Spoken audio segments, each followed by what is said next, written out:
the flag of the United States of America and to the republic for which it stands, one nation, under God, indivisible, with liberty and justice for all. If you please remain standing, we'll have a moment of silence. Thank you, everybody. Vanessa, could you call the roll, please? Commissioner Sinata? Here. Commissioner Kennedy? Here. Commissioner Vogler? Here. We do have a quorum. During the course of our meetings, we always have two opportunities for public comment. One in just a few moments and then one before we adjourn.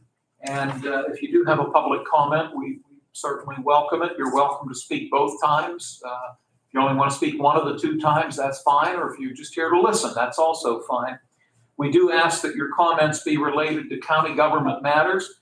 And we ask that if you can try to limit your time to about 5 minutes, we would appreciate that courtesy.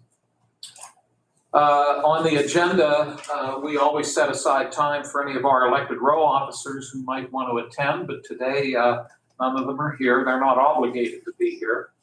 So that does take us to public comment. I'll open the floor at this time, see if anybody has a comment they'd like to make. Hearing none at this point. Thank you all. Next on the agenda under fiscal and contractual, I'll note that we did not have a commissioners meeting last Tuesday. Commissioner Sonata and I were attending the fall conference of the County Commissioners Association of Pennsylvania in Dauphin County. So we've gone 2 weeks without a meeting. We have a lot of housekeeping to take care of, including the warrant registers that are submitted to us by the County Controller's Office, which is a listing of the checks that have been cut by that office.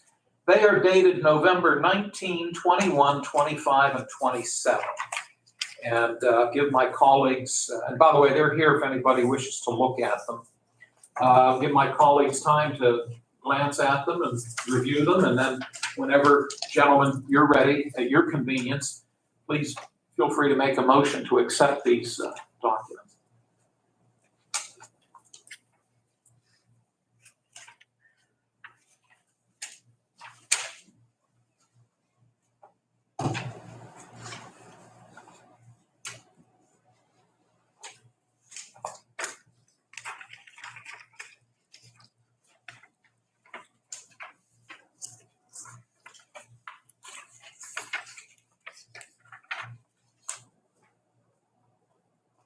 I'll make a motion to accept the documents. I'll second that motion. Thank you, gentlemen. Do you have any concerns or questions about any of the things you looked at? Okay, thank you. We'll take a roll call, please. Commissioner Sinata? Yes. Commissioner Kennedy? Yes. Commissioner Vogler? Yes. Motion carries. Thank you. The warrant registers are accepted. We thank the Controller's Office. We have the minutes of the November 19 meeting in our packet. Gentlemen, once again, take whatever time you need to look them over, and whenever you're ready, I'd be glad to take a motion for us to adopt those minutes.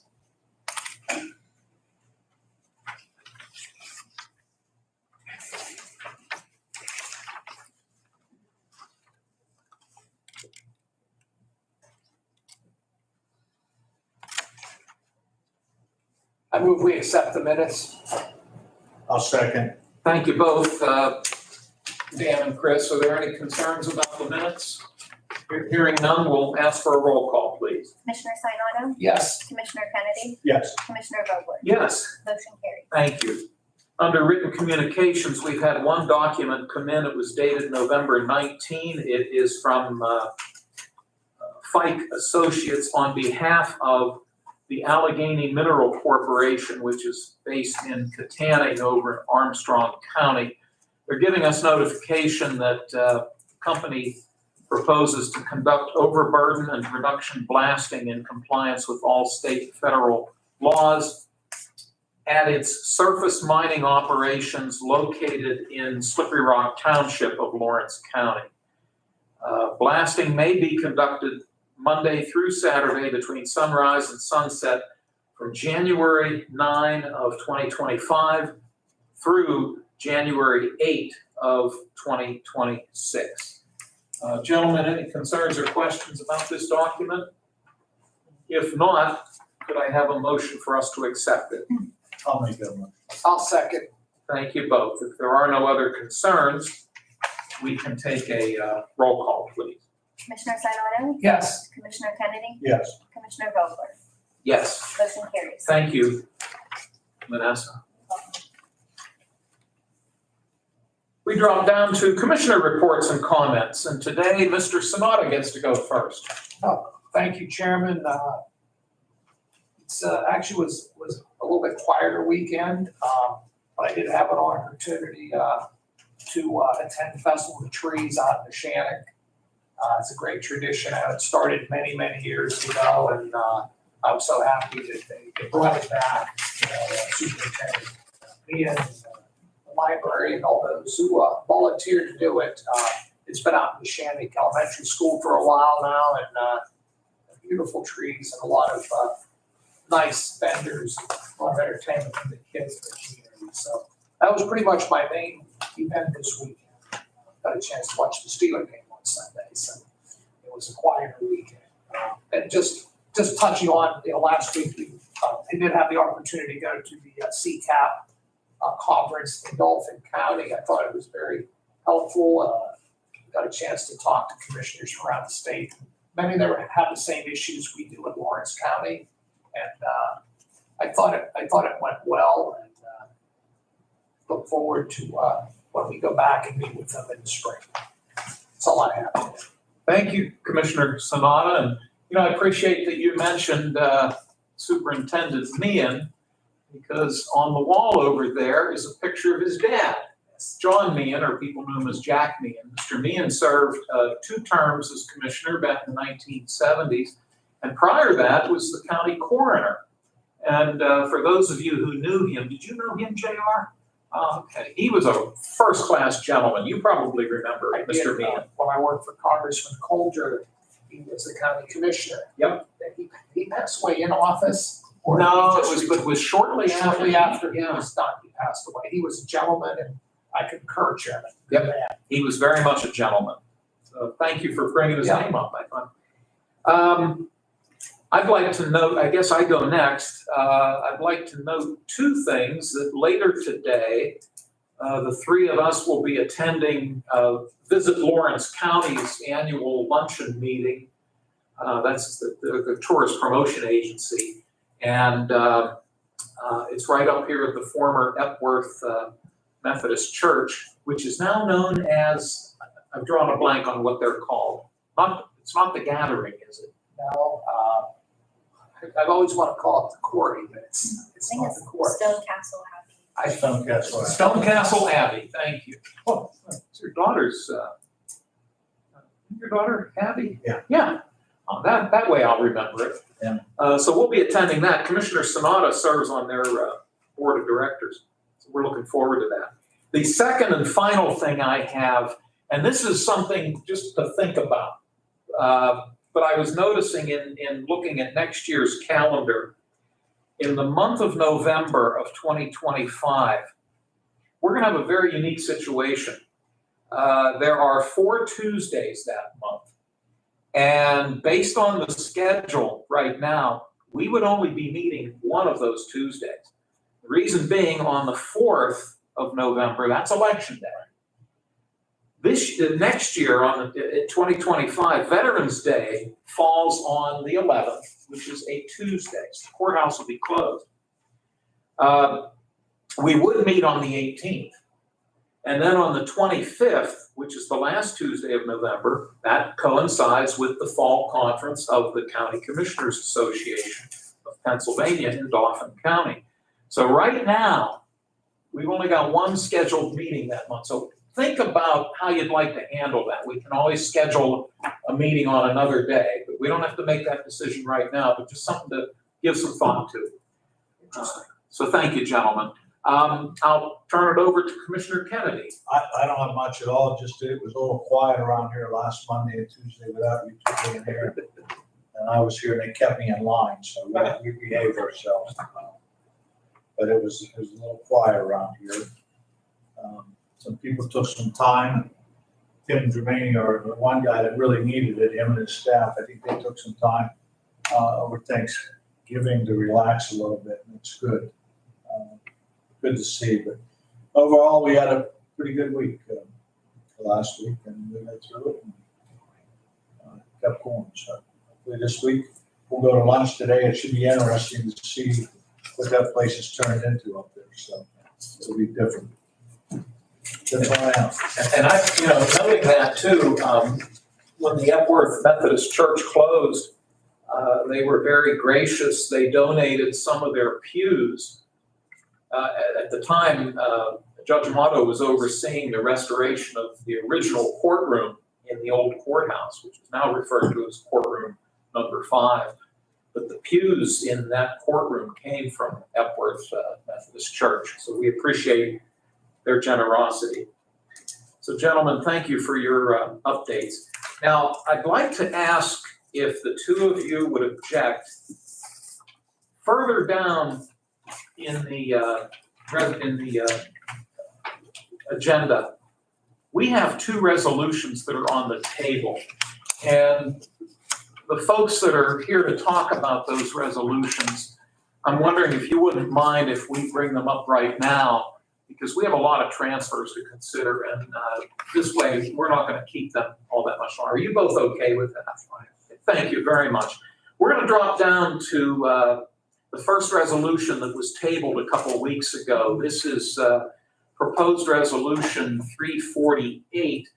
And this comes from Lawrence County Social Services, and Vanessa Lovely is with us. And Vanessa, if you wouldn't mind coming up front, we would appreciate that. You weren't able to be with us 2 weeks ago, so we tabled it. You indicated that was okay. So today, if you'd like to talk about it, and hopefully, if it's satisfactory to my colleagues, we can probably move forward with it. So I'll turn it over to you, Vanessa. Thank you. First of all, please pardon my absence 2 weeks ago. Unfortunately, I had that stomach bug with dizziness that seems to kind of be going around. So all better, and I appreciate you rescheduling. I'm going to do my very best to describe this Department of Human Services driver retention bonus.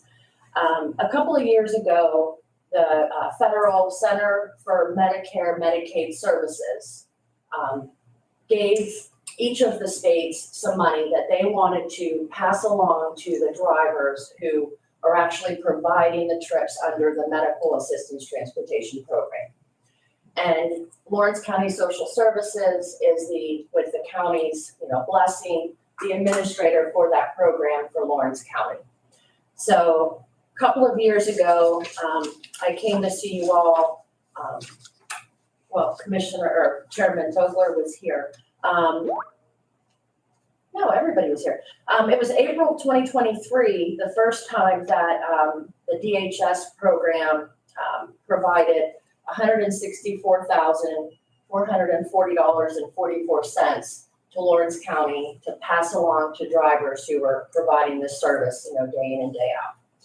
And now this is the second time the same thing is happening. We're told this is the second and final time that this will ever happen. And I think the reason that they're wanting to pass along these funds is they want to be able to retain and attract drivers. Driver shortages across the country are very real, and especially during COVID, a lot of people, thought, I don't really want to work in close proximity to people or take them to medical appointments and whatnot. So that's sort of the rationale behind it. So this year, DHS has sent Lawrence County $184,675, no change. And they came up with that calculation by looking at the total number of trips provided through that MATP in fiscal year 22-23, and they multiplied that trip count by $2.28, pardon me. So how Lawrence County Social Services requested your approval to allocate the last time as well as this time is purely on a pro rata share of trips provided. So we looked at, ACTS, NOGA, Ambulette, And the Transit Authority are the three MATP transportation providers for Lawrence County. And we looked at the number of trips they provided in the period in which they used for the calculation, which was fiscal year 22-23, and are asking for your consideration to move forward with the payments based on those percentages. ACTS provided 83.4% of the trips. Noga Ambulette, just a little bit less than 1%. We do reach out to them often, but they're very busy with other services. And then the Transit Authority, just shy of 16%. So I guess I'm here today to ask for your approval on that allocation plan. And then if we do receive your approval, we would request a check in that amount. Lawrence County Social Services would disperse it to the three transportation providers and then collect back the necessary documentation that's needed by DHS by December 31st and make sure that's taken care of on behalf of the county. Vanessa, first, thank you so much. As always, you always give a very thorough and concise overview of what it is we're looking at. And just to be clear, the dollar amount that you've quoted, $184,675, is coming from the Commonwealth of Pennsylvania. Yes, It's not coming from the county's general fund. that's correct. And it'll come to us, and then we disperse it to you, and then you disperse it to the three entities that you listed. That's right. And it has to be used for driver bonuses, retention. It has to be used for that. So, and it will only be used for that. Thank you. I'll see if Commissioner Kennedy has any questions. This is 100% going to the drivers, no administration fee being taken out. Okay. I'm not. Thank you, sir. Mr. Sonata. That was, Commissioner Kennedy had my question. So there's three entities, the private entity, social services, great organization, I sat on the board there for many years. But so it just will go to the drivers. That's right. Well, it has to go to the drivers. Now, in the situation of ACTS, which I can speak about, what we did last time and what we plan to do this time is it has to be used for the drivers. They do get an annual bonus that we are allowed to charge there, and they've been getting a $3 per hour supplemental wage adjustment. Used to be called hazard pay during the height of COVID, and we've been able to continue that now because of this funding. And we're not passing along that to the passengers and a fare, it's going directly to them. So, full disclosure, ACTS is not going to break that amount by 27 drivers. We're going to use it over the next year to continue paying them that higher rate that's over and above their collective bargaining agreement. I can't speak exactly to what the Transit Authority or NOVA will do, but it has to go to the drivers, and I have to kind of aggregate all three transportation providers' drivers list of who's getting how much, who got or who's getting how much, and it has to be tied 100% to a driver's name, and it has to total the $184,675. No admin, no payroll taxes, like it has to go to. I mean, that's something very straightforward, very transparent, that, they're gonna get what they deserve. I agree with what you're saying. I know during the COVID, it was a very difficult time to try to find people to take these jobs that sometimes can be very difficult. And I think this opportunity, I would thank the federal government to see the need for this, because they do, especially in Lawrence County, they provide a very valuable service, getting these people to the doctor, getting to the store to get their groceries, just the things that we take for granted because we have the opportunity to have a car and just do it. And most of these people rely on this. So I thank you. Thank you for all your efforts there. And I'm just very pleased, that 100% is going to go to take care of these hardworking individuals. Thank you, sir. You've heard the information given to us by Vanessa. What we would need to do, gentlemen, since this resolution was tabled, we first need a motion to take it off of the table. Would one of you care to make such a motion? I move we take this off the table. I'll second. Thank you very much. Roll call, please. Commissioner Sinata, Yes. Commissioner Kennedy, Yes. Commissioner Vogler, Yes. motion carries. Thank you. And now the proposed resolution would be ready now for a final vote. Before I ask for a motion, just want to make sure neither of you have any other questions. And if not, may I have then a motion for resolution 348? And I'll second. Thank you both. If there are no other concerns or discussion, we'll take a final roll call on this. Commissioner Sinata, Yes. Commissioner Kennedy, Yes. Commissioner Vogler, Yes, motion carries. thank you. Well, Vanessa, it's always nice to see you. We appreciate your joining us today. I'm glad you're feeling better.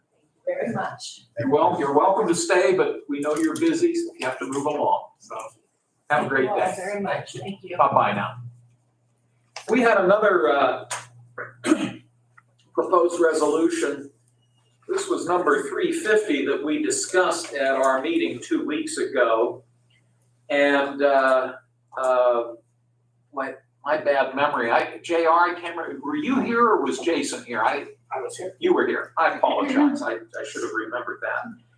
And this involves the consent order that has been a compromise settlement agreement that's been reached between Lowe's Home Center in Union Township and the three taxing bodies, the Union Area School District, Township of Union, and the County of Lawrence. Our reason that I believe, if my memory's working, was that we were waiting to see what the other two taxing bodies did in terms of formal action on this. We as a rule, try to wait and see what the other two do before we take final action. So it's been tabled the last 2 weeks. Do you happen to know if both entities have approved the consent order at a public meeting? Yeah, in my understanding, speaking with Solicitor Madore, and I think Vanessa might be able to confirm, he actually has the consent agreement signed by the other two attorneys. So just waiting on the approval of the commissioners before he were to sign and file it. That's correct. That's your understanding? So I have that's, the order here. I'm sorry, I have the consent order here signed. which tells me then that the two bodies must have met in public and must have voted on this to allow for the signatures. I do have one question before I turn it over to my fellow commissioners. Do you happen to recall when Lowe's first located here, however many years ago that might have been, were they granted any type of tax abatement at that time, to your recollection? To my recollection, no, I was not here when that started, but I do not believe that side of Union Township had any type of an abatement. The Walmart side had a TIF, Yes. which is not technically a word of, but nothing that I'm aware of on that side of the road. Okay, I appreciate your sharing that with me. That answers my question and takes away a little bit of concern I might have had that I no longer have, having heard your answer. I'll see if Commissioner Sanada has any questions. No, I'm fine. Thank you. Commissioner Kennedy? Okay. Well, gentlemen, the first thing we would need to do would be to take Resolution 350 off of the table. Would one of you care to make that motion? I'll make that motion. I'll second. Thank you both. We'll take a roll call, please. Commissioner Sinata, Yes. Commissioner Kennedy, Yes. Commissioner Vogler, Yes? motion carries. Thank you. We would then need a motion to move forward with 350. I do want to note that just to summarize this very, very briefly, that Lowe's filed an appeal with the Board of Assessment Appeals. Lowe's was not happy with the decision that board made, so they exercised their right to take it to common pleas court, which they did. And this compromise settlement resulted from that having taken place. And can you just quickly summarize where the assessed value goes and what the tax impact would be, particularly for the county, if you have that in front of you, and for the other two bodies, if you have that as well? Yes. So the current assessed value on the property is $4,942,300. That's again a 2003 base year market value. So it actually has a market value based off the assessment of $9,728,900. So the settlement came in at $4.25 million. So the new assessment is going to be $4,250,000, which is a loss in assessment of $692,300. So the market value that we went ahead and agreed to was $7,914,400, which gave us that $4,250,000 assessment. So the total assessment loss, the total tax loss for all three taxing bodies is going to be $21,571. The county portion is $5,752. The township is $4,043. And the school is $11,776 for a total of $21,571.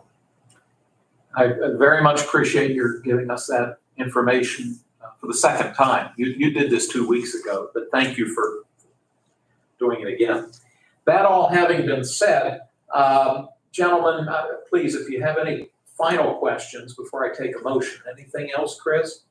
No? Dan, anything else? Okay, would one of you then care to make a motion on proposed resolution 350? I move we approve resolution 350. I'll second. If there are no other concerns, we can take a roll call then, please. Commissioner Sinata, Yes. Commissioner Kennedy, Yes. Commissioner Vogler, Yes, motion carries. thank you. JR, appreciate your taking the time to join us today. Just one comment, Commissioner Vogler, since you mentioned Mr. Meehan, Terry and his father, I did want to make reference. Mr. Meehan, the superintendent, did work in the assessment office at one point while he was working up the chains and getting his education degree. So kind of comes full circle. Wow. Did that predate me? He predated me. Oh, okay. And he's a first-class gentleman too, so the apple didn't fall far from the tree.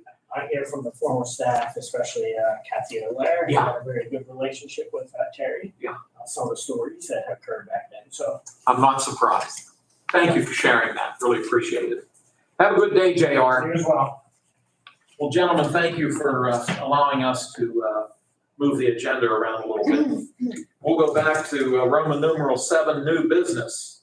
And the first resolution we're looking at is the proposed 2025 meeting schedule of the Board of Commissioners. We're required by law to vote on this and then do a legal ad to that effect. We will note that the commissioners will continue to meet every Tuesday at 10 a.m. In this room, open to the public. I'll make a side comment. We've learned that a lot of counties meet every other week. And we've chatted about that, but we just feel that the amount of agenda items we have, it would be pretty difficult to go every 2 weeks. But counties bigger than us, quite frankly, only meet every other week. But our plan is to continue to meet weekly. Now, in 2025, the following dates, there will not be a commissioners meeting. March 18, that coincides with the spring County Commissioners Association Conference in Dauphin County. We will not meet on May 20, that is the primary election day. August 19, we will not meet, that's the annual County Commissioners Conference. This year it's going to be in Somerset County. We will not meet on November 4, which is the general election day. We will not meet on November 11, that's Veterans Day. And then on November 25, we will not meet, that is the fall County Commissioners Statewide Conference, also in Dauphin County. The annual salary board, which is required by law, that will take place on Monday, January 6, 2025 at 10 a.m. Salary board, they will meet on an as-needed basis. And when the necessity arises, we'll put the appropriate legal ad in the paper. The retirement board, which consists of the 3 commissioners, the county controller, and the county treasurer, we have been meeting quarterly. We intend to continue that practice. So right now it's looking at February 18, June 10, August 12, and November 11. And those meetings would occur immediately following the adjournment of the commissioners' meetings on those dates, but I just realized November 11, we're gonna have to change that because that's Veterans Day, so we'll have to consider that as well. So let's scratch, if you don't mind, let's scratch November 11 with the understanding that we will discuss this along with the controller and the treasurer to determine an alternative date during that time frame, if you're both okay with that. Sure. The Board of Elections, which consists of the three of us, they will meet on an as-needed basis, and we'll do the appropriate legal ads. And the county's prison board, which consists of the three commissioners, the district attorney, the president judge, the county controller, and the county sheriff, they will continue to meet on the third Wednesday of every month at 12 noon. So that is the proposed meeting schedule at this time. Let me see if Commissioner Kennedy has any concerns. Okay, thank you. Mr. Sanada? No. All right. So may I have a motion with the understanding that we're going to have to forego November 11th for retirement board and find a substitute date. But that being said, and what number is this resolution? 365. 365? Yes. Thank you. May I have a motion for this resolution? I move we accept the resolution. I'll second. Thank you both, gentlemen. And if there are no other questions or concerns, we can have a roll call, please. Commissioner Sinata, Yes. Commissioner Kennedy, Yes. Commissioner Vogler. Yes? Motion carries. Thank you.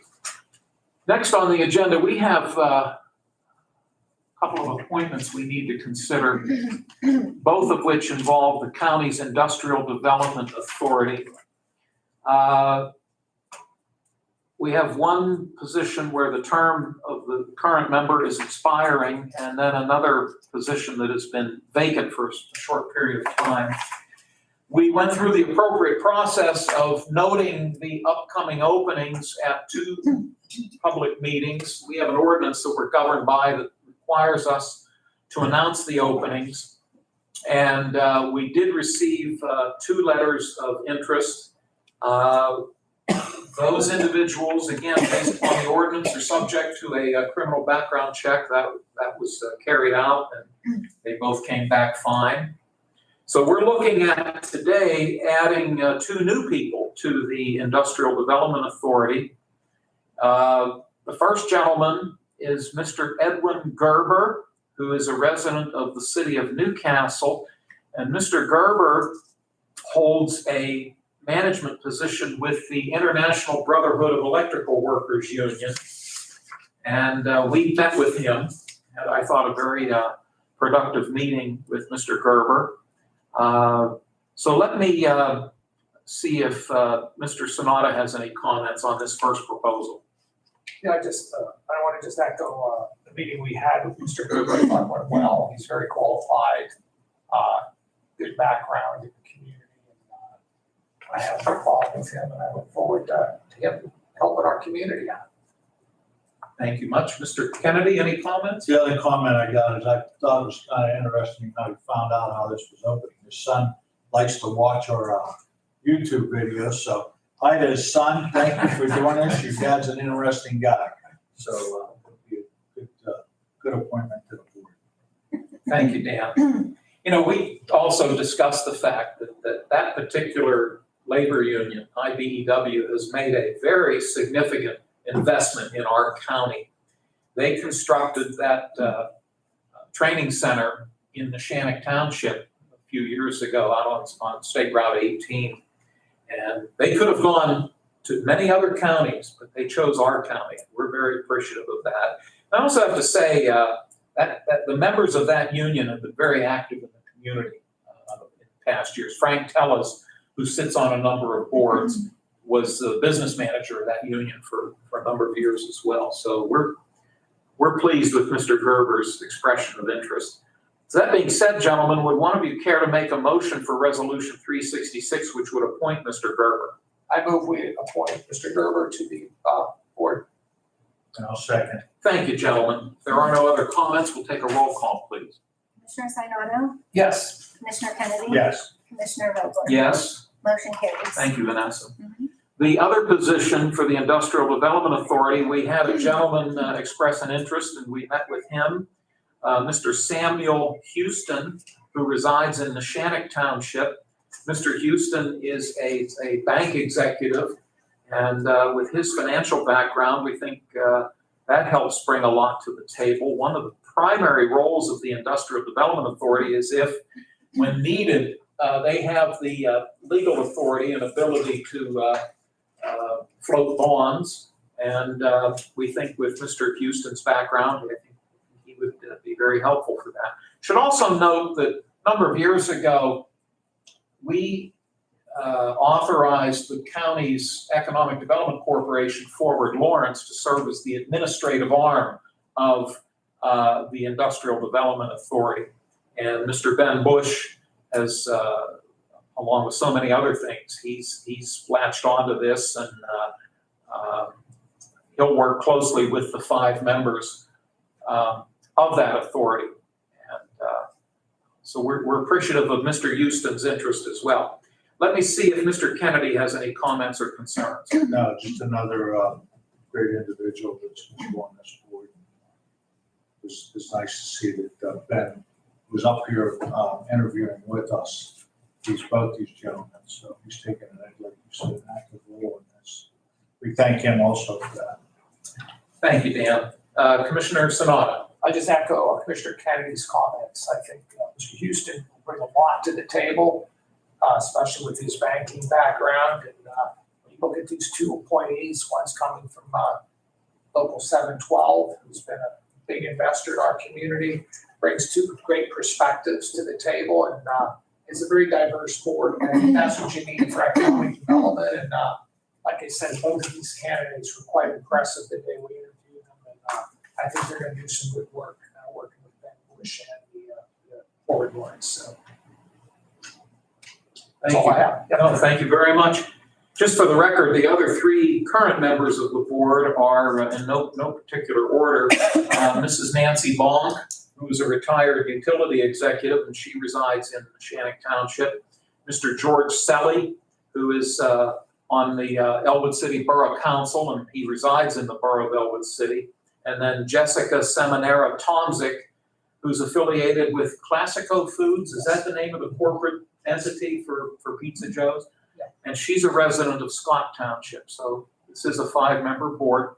And then finally, I do want to note, we want to give express our appreciation to Mr. Darrell Audia, who has been serving on the board. His term will conclude at the end of this calendar year. So our thanks to Mr. Audia for his service.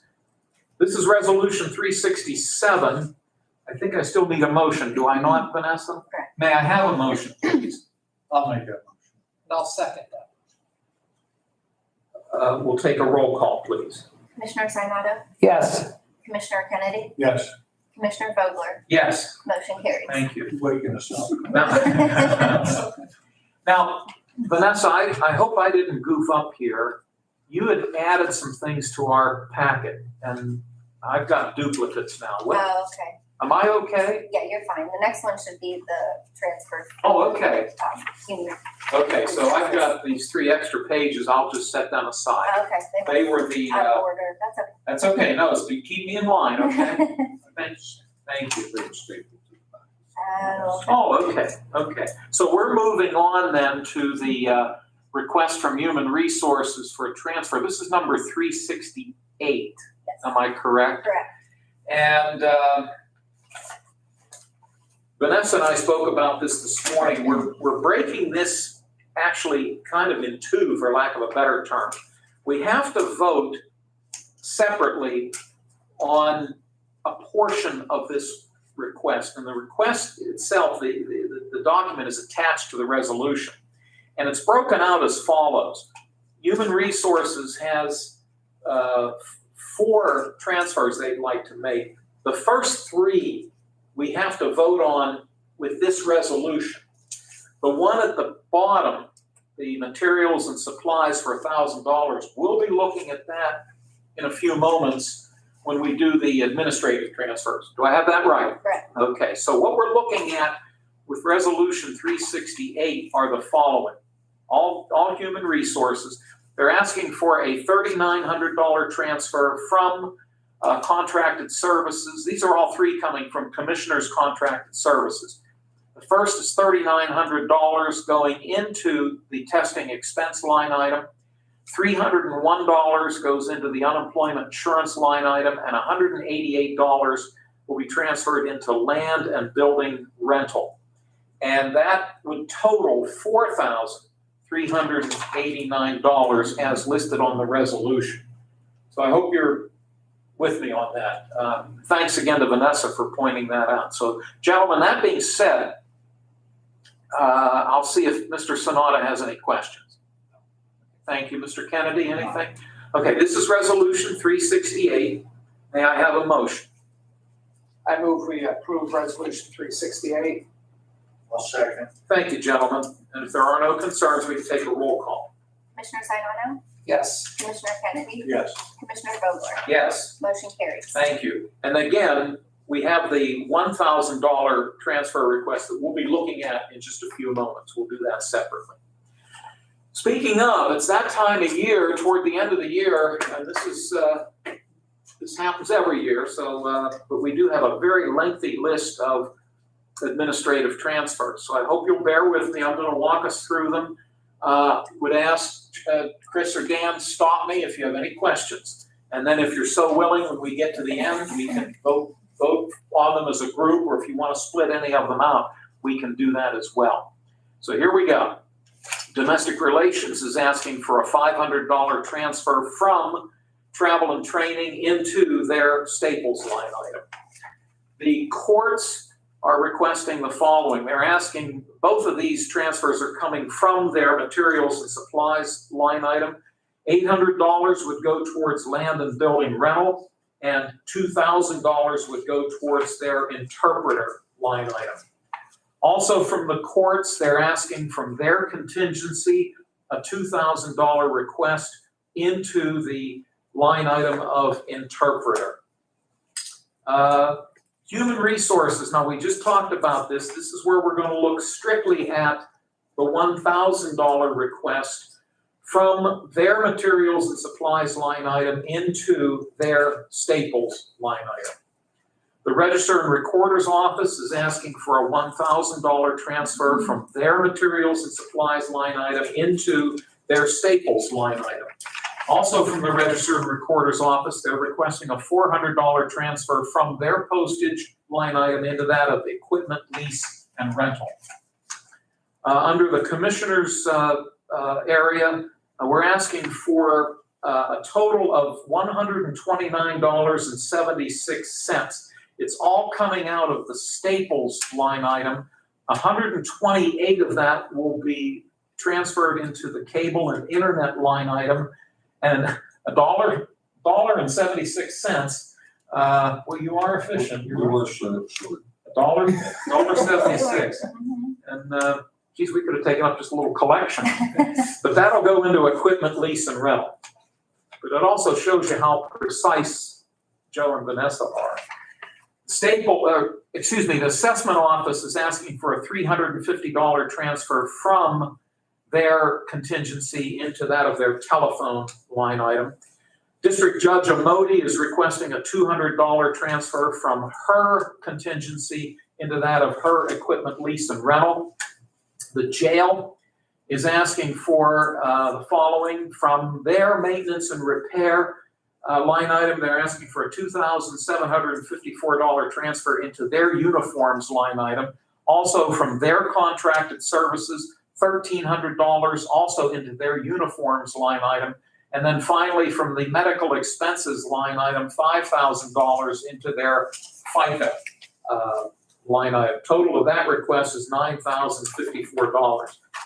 District Judge Nicholson is requesting a $255 transfer from her telephone line item into her bond insurance line item. I should say her office's telephone line item into her office's bond insurance line item. The district attorney, his office is asking for a $210.26 transfer from Staples into postage.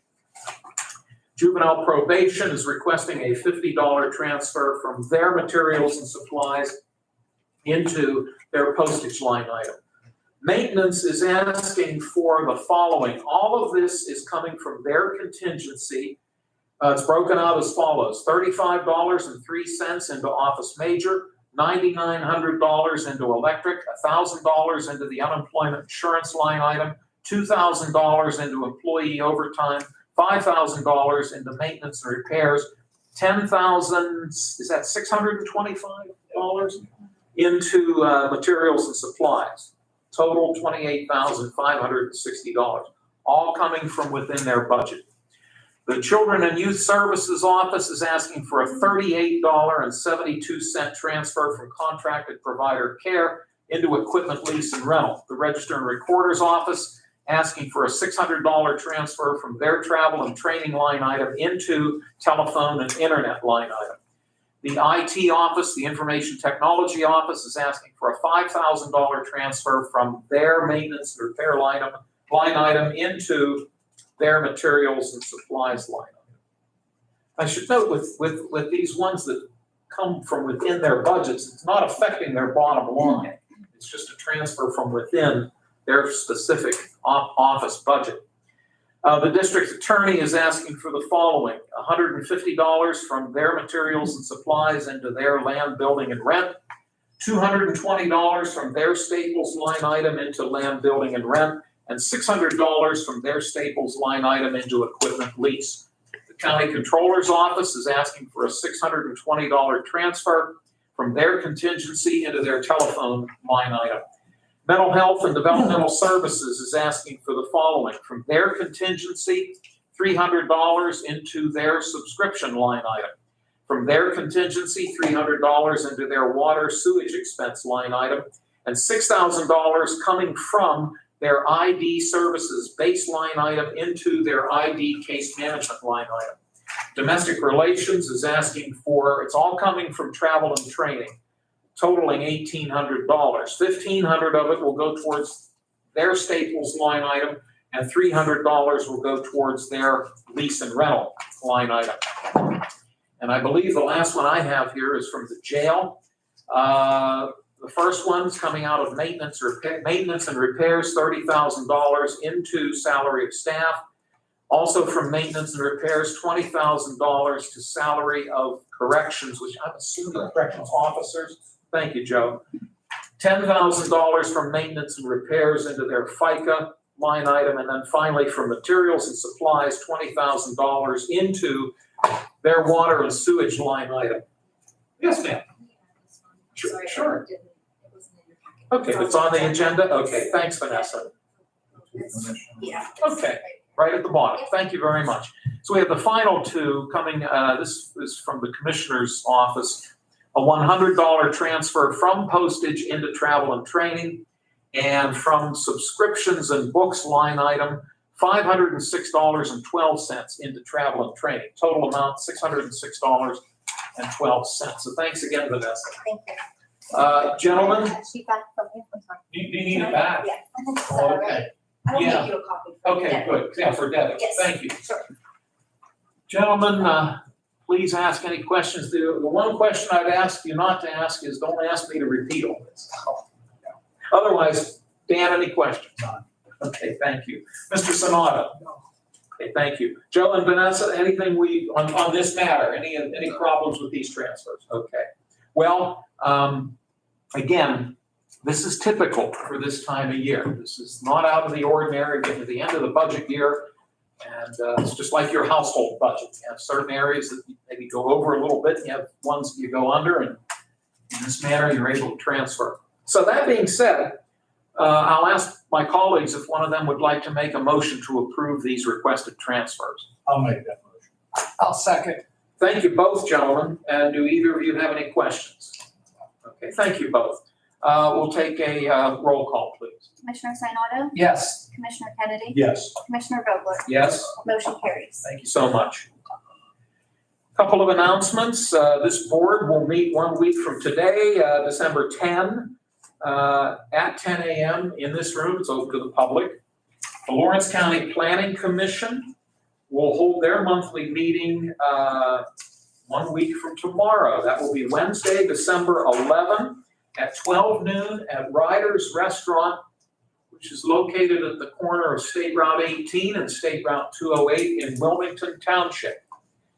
The prison board is scheduled to meet on Wednesday, December 18 at 12 noon in this, by the way, we might have an issue that day. That is, the 18th is the conservation board meeting. I've got to go to it, I'm on that board, but my colleagues have been invited to the annual luncheon portion of that meeting. So I'll leave it up to Dan and Chris as to what they want to do. I cannot go to prison board. Okay. And again, I'll leave it up to my colleagues and they maybe want to consult with Mr. Lamancusa. Just want to note that. If you guys want to let us know, we can check with Mr. Ramakusa Why and don't you check? pick another Why don't day. you Well, either pick another day or if they get 4 people, That's true. they'll have a quorum. So, but I'll leave it up to Dan and Chris. I would recommend to check, just because this is an annual event. Yeah. We Right, so you're probably planning on going to conservation? Yeah, Okay, that's an okay. annual event, so Okay. I think we should be there. That's my opinion. Okay. Any thoughts, Mr. Kennedy? Unless Josh wants to buy me lunch, you can do what you gotta do and we'll see if we We'll can figure it out. Okay, Okay, thank you you're welcome. very much. We do plan to have a salary board meeting on Friday, December 20 at 9 a.m. in this room. And that will be, as these other meetings are, open to the public. We'll note that later in the month, the courthouse will be closed on Tuesday, December 24,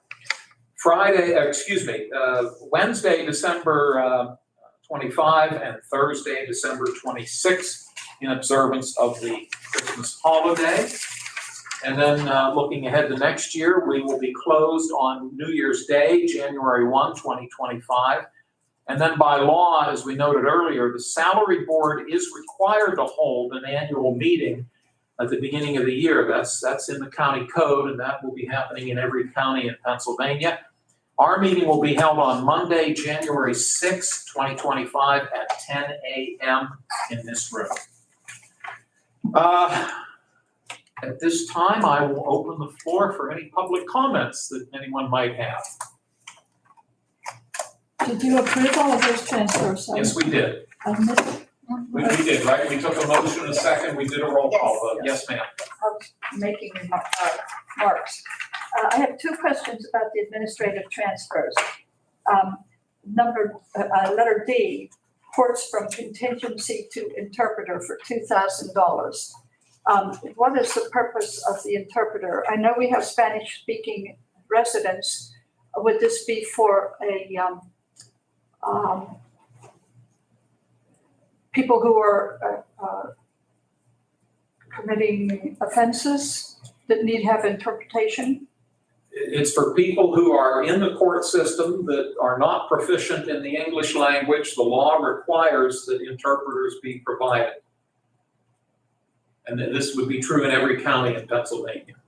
And how would they be in the system, like in CYS and DHS, or I don't know? This would be for anyone involved in the court system, whether it be a civil trial, a criminal trial. Okay, Regardless of the situation, if they're not proficient in the English language, the law requires they be given an interpreter. okay, And we're required to pay for it. okay. And I see Staples mentioned quite often, and my first reaction was Staples, the stationery business. Yes. But what are you referring to? No, you are correct. It's not this. It is the Staples Company. Back when they were actually had a location in Union Township, we entered into an agreement with them whereby if the amount of business we were able to give them resulted in a discount. Is that correct? Yes, Now, even though they're no longer located in Union, I think the closest one is up in Hermitage. yes. We still have that discount, do we not? We do have that discount, and for several years, we had gone, or for a few years, I don't want to say several, we had gone to where all funding for that would come out of materials and supplies. In the last couple of years, by the recommendation of our controller, we started to put Staples accounts back in So we kind of split the materials and supplies line item with the staples. So, but if a majority, sometimes some offices just like they order exclusively from staples, then you have to take it out of materials and supplies and move it over as needed. Okay, thank you. Yes, ma'am. Thank you. Other public comment? Mr. Burchett. I might as well say, I noticed the interpreter too, and I noticed on my, the bill for it, but I thought, you know, if we make Spanish the official language, we wouldn't have to deal around with all these nonsense little languages and what have you. There's thousands of languages in the world, and just make it Spanish or English or French or whatever you want. So maybe if anybody ever asks you to vote on that, you'll realize that you'll save money. That would be a matter for legislative bodies higher than us, quite frankly. But I appreciate your comments, Mr. Burchett. Thank you. Any other public comment? If Debbie Walker is watching from the Newcastle News, we will have your packet upstairs for you to pick up, Debbie. Closing comments from my fellow commissioners. Commissioner Kennedy. The only thing is you keep saying 2025, it's hard to believe it's been almost a year. Yeah. Geez, it went by quick. We've got a lot done in that year, so I'm happy. It's been a good year. I know you had some bumps in the road, but we're just happy that you're sitting here. We're very happy. So am I, believe that. Yeah. Thank you, Dan. Commissioner Sanada. I'll just echo while we're happy Dan is here and is ready to start the new year. I think he's been looking forward to 2025 to Yeah, start you're really fresh. 2024. That's right. Anything else, Chris? Vanessa or Joe, anything we've perhaps forgotten or overlooked? No. All right, thank you. Well, we do appreciate your attendance today and appreciate everybody's participation. With there being no other business to be brought before the board, may I please have an adjournment motion? I'll make that. I'll second. Thank you. All those in favor, please say aye. Aye. Oppose the same sign. Motion carried. This meeting is adjourned. And Joe, if you turn off the computer. Thank you, everybody. Well, we'll take it to lunch. A minute over. But we started a minute late, so you were right on the right on time. One hour. I think you meant that we should be individual copies.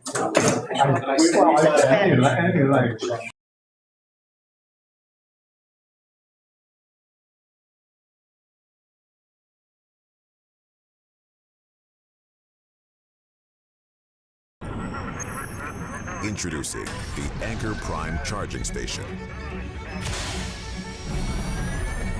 Transformational fast charging for your desktop.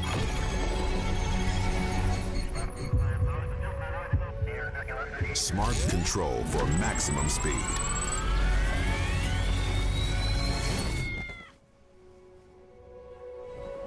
Anchor Prime.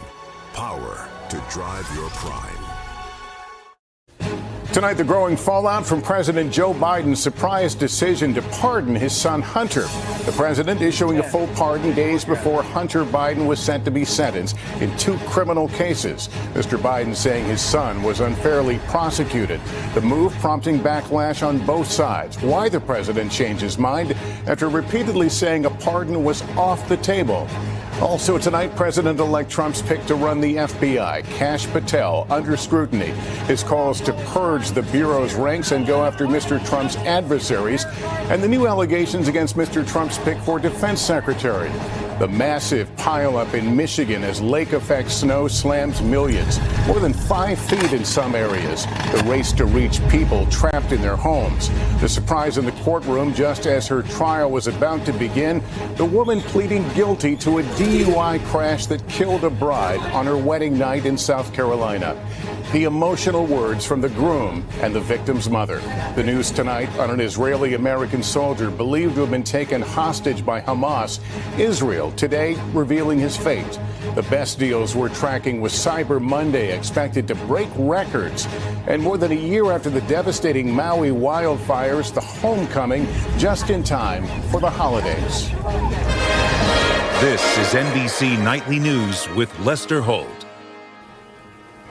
Good evening and welcome. Sharp criticism of President Biden's turnabout and decision to grant a full unconditional pardon to his son Hunter is reverberating on both sides of the political fault lines tonight. The president's characterization of the criminal cases against his son as politicized and unfair, seen as particularly irksome to some fellow Democrats who worry it undermines confidence in the justice system. But it is Republicans tonight who are most outspoken in their responses, calling out the president for lying after previously insisting he would not pardon his son. Kelly O'Donnell with us now with late developments. After wielding presidential power to protect his son Hunter Biden from a potential prison sentence with a full and unconditional pardon. Tonight, President Biden is facing sharp criticism from Democrats and Republicans, even as some express sympathy for Joe Biden, the father. If it was my son, I'd pardon him too. But here's what I didn't like. Don't lie to us. Don't tell us you're not going to do it and then do it.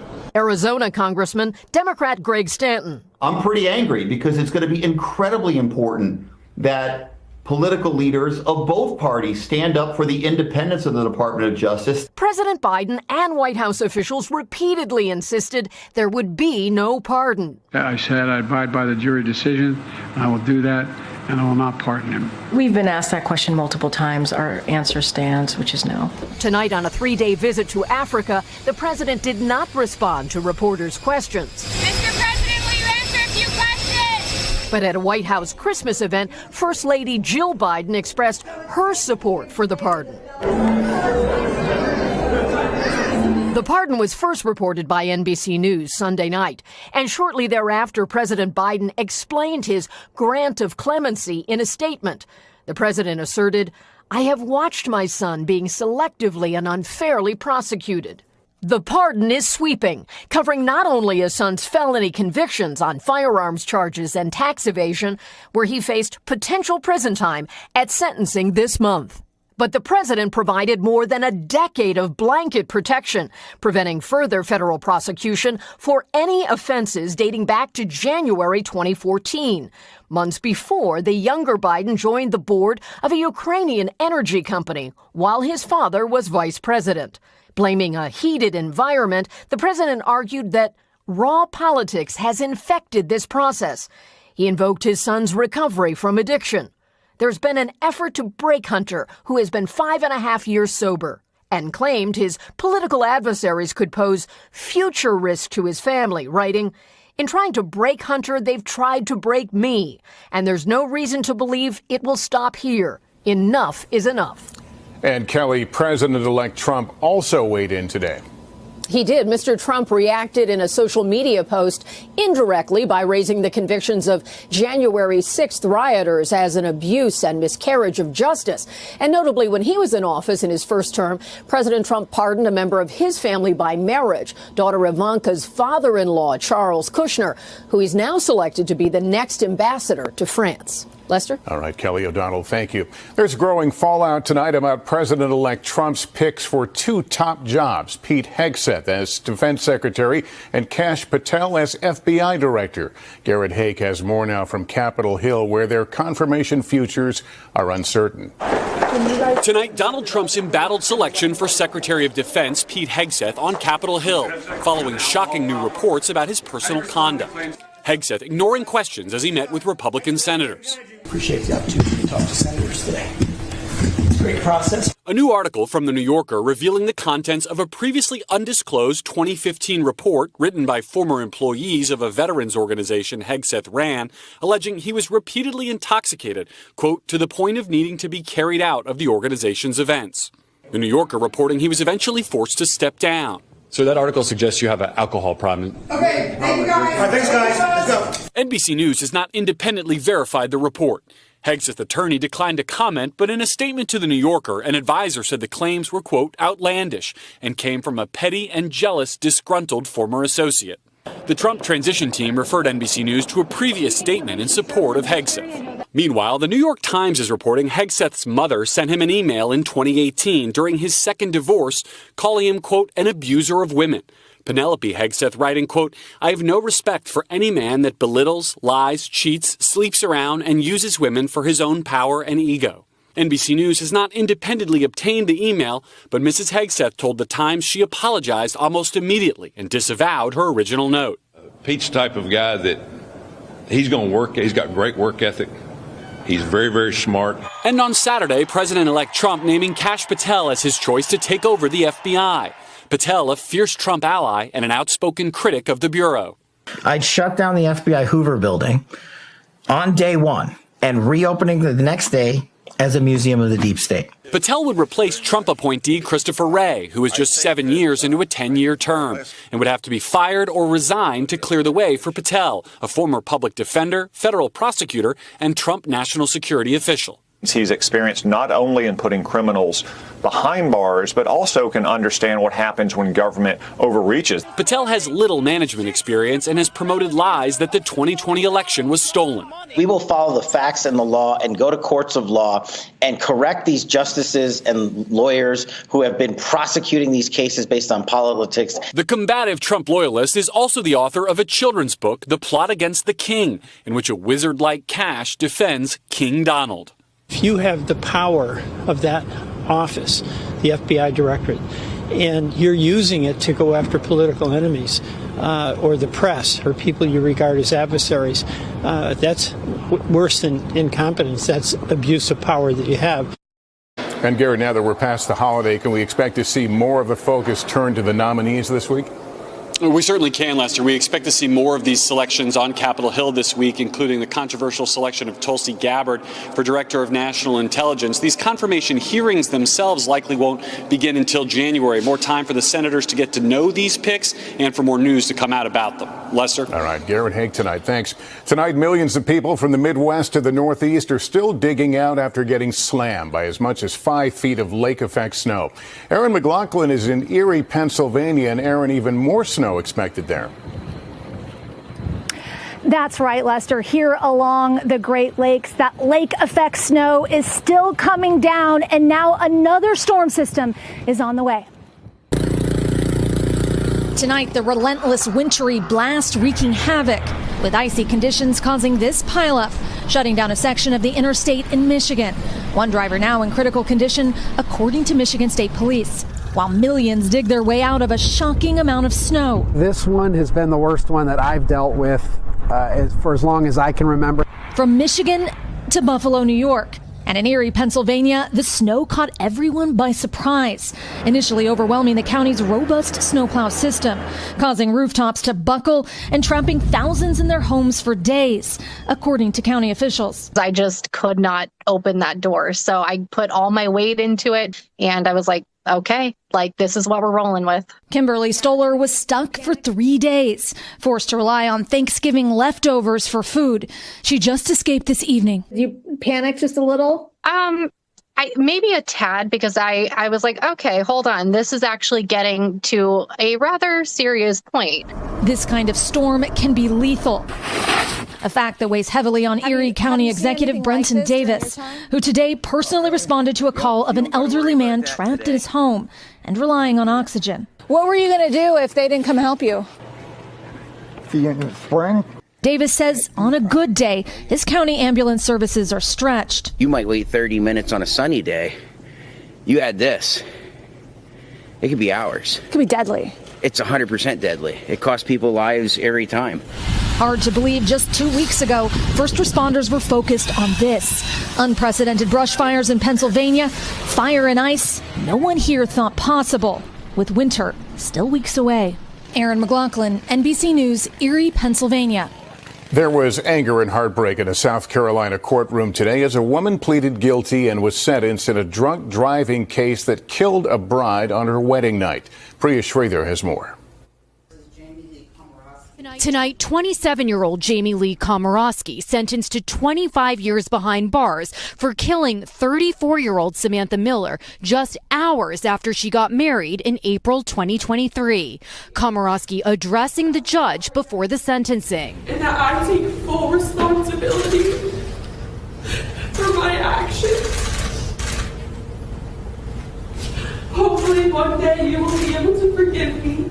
Prosecutors say Komorowski was bar hopping in Folly Beach, 30 minutes from downtown Charleston, when she got behind the wheel and plowed into a golf cart, carrying Miller, her groom Eric Hutchinson, and 2 other family members who were driving the newlyweds to their rental after their wedding reception.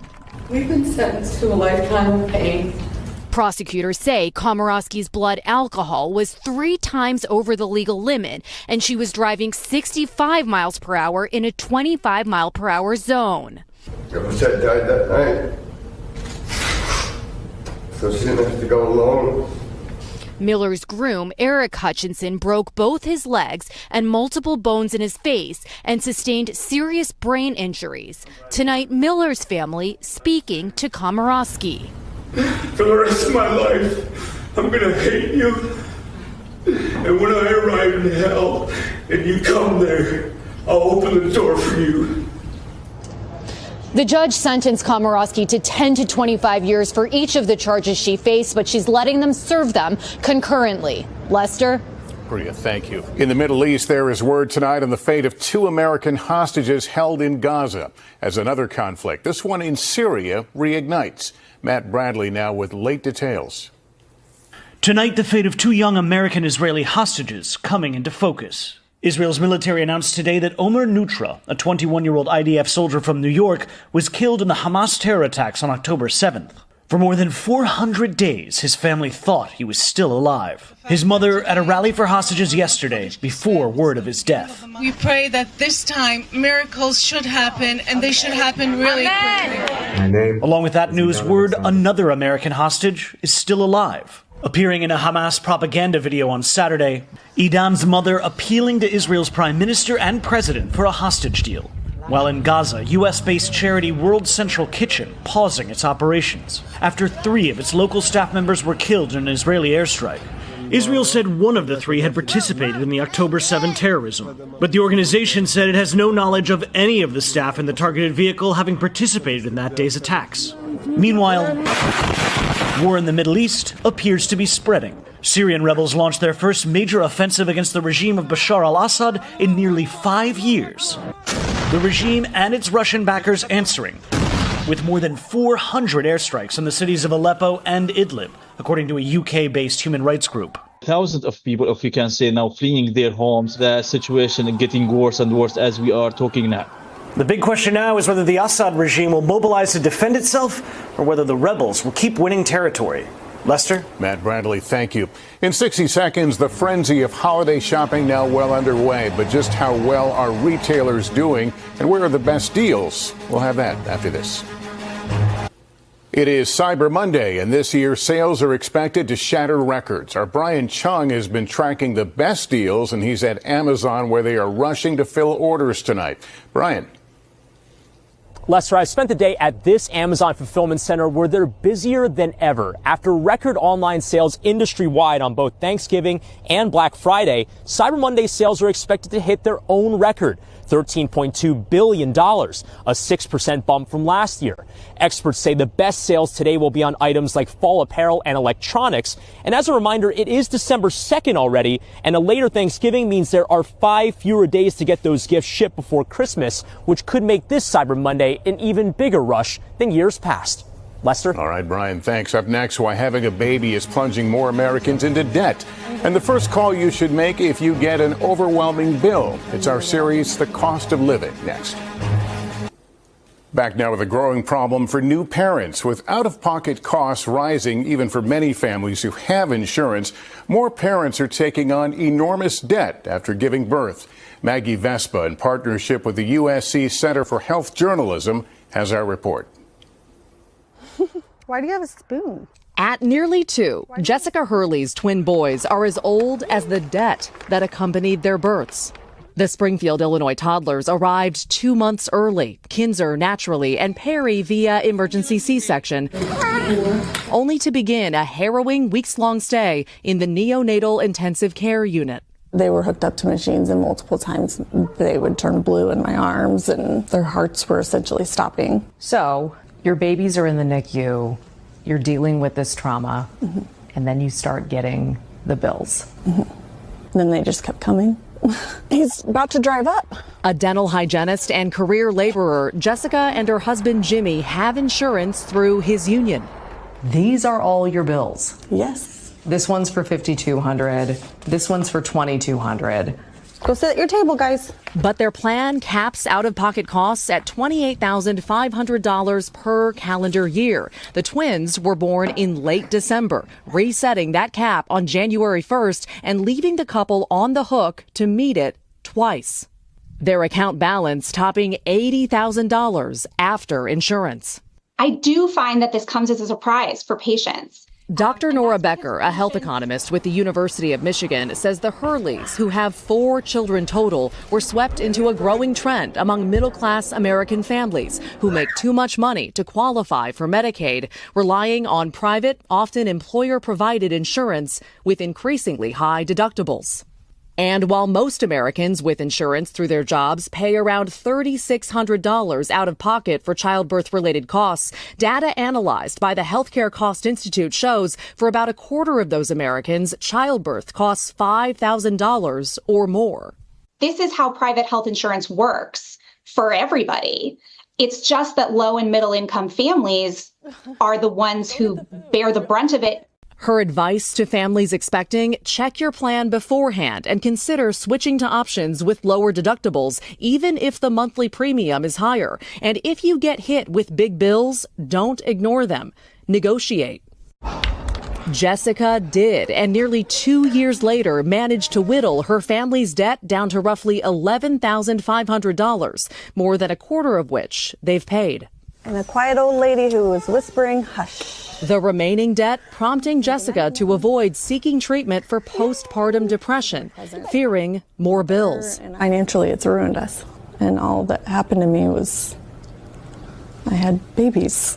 Izzy, go inside. The cost of living hitting this family hard right from the start. Maggie Vespa, NBC News, Springfield, Illinois. And coming up, there's good news tonight. A joyful homecoming in Hawaii, the first more than a year after the fire that devastated Lahaina. Next. There is good news tonight on Maui, where the town of Lahaina is celebrating a milestone after last year's devastating wildfire. Morgan Chesky now with a Hawaii homecoming just in time for the holidays. On an island where heritage runs deep, the town of Lahaina is out to prove a painful past does not define its future. Everything was perfect. Which is why for the Ahi family of 4, we got a bathroom with a crying baby. This home tour is historic. And then we've got 3 bedrooms right now. A 3-bedroom, 2-bathroom miracle rising from the ashes after one of Maui's darkest days. You don't appreciate it until you lose it, you know. We worked really, really hard for that house. And it's hard to see your hard work gone. Mau and Ariel Ahi's dream home, one of the more than 2,000 lost to a fire, forcing many to leave for good, as Lahaina figured out how to reclaim their paradise. There's so many people that need help that I'm just trying to do what I can. Derek Montalvo helping the Ahis fast-track building on a bigger, better home. I can't believe it. We're just grateful and so blessed. Lahaina's very first home back, receiving a Hawaiian blessing all its own, with more than 100 other homes following their lead. We look at this home as like a hoku pa'a, as a North Star. I just want the kids to experience what I grew up with, the ocean, the rivers, you know, family. This is the home.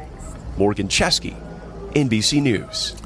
And that is nightly news for this Monday. Thank you for watching. I'm Lester Holt. Please take care of yourself and each other. Good night. Thanks for watching. Stay updated about breaking news and top stories on the NBC News app or follow us on social media.